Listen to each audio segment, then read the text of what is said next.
Yenidən regionumuza qaydırıq. Azərbaycan regionlarında yaşanan sürətli inkişaf bugün ümumdaxili məhsul istehsalında bölgələrin xüsusi çəkisini əvvəlki illərlə müqayisədə əhəmiyyətli dərəcədə artırır. Təbii ki, bunu şərtləndirən əsas səbəb regionların özündə ümumdaxili məhsul istehsalının artan xətt üzrə inkişaf etməsidir. Qeyd olunanların real nümunəsini iqtisadi rayon olan Lənkəranın timsalında da görmək mümkündür. Əməkdaşımız cari ildə Lənkəranda taxıl məhsuldarlığından danışacaq.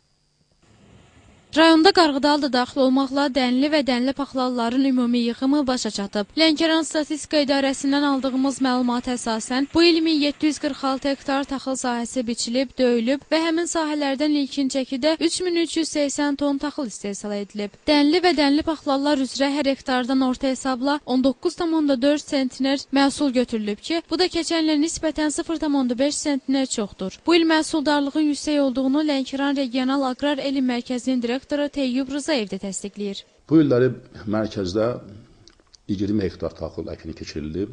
Mərkəzin demək olar ki, 20 hektar torpaq sahəsi var və onun 15 hektarında payızlıq buğda, 5 hektarında isə payızlıq arpa əkini keçirilmişdir.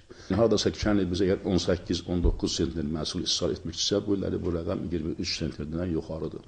2013-cü ildə istehsal edilmiş taxılın 1911 tonunu və ya 56,5%-ni məhz payızlıq buğda təşkil edib. Lənkəran iqliminə görə əlverişli olmasa da, insanlar tələbatlarını ödəmək üçün taxılçılığa yer ayırırlar.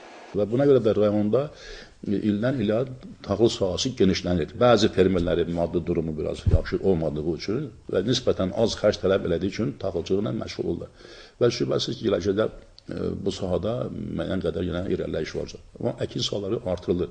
Tutaq ki, əgər 2 il bundan qabaq Lənkəranda məsəl üçün 8 hektar, 700 hektar taxıl əkilirsə, bu illəri 1200 hektar, 1300 hektar taxıl əkilir. Müsahibimiz onu da əlavə etdi ki, əkin sahələrinin genişləndirilməsinə stimul yaradan amillərdən biri də taxılçılıqla məşğul olan fermerlərə, fiziki şəxslərə subsidiyaların verilməsi, yanacaq və sürtkü yağlarının güzəştli şərtlərlə satılmasıdır. Nurani Tərlan qızı, Vüsal Yaqubov, Lənkəran.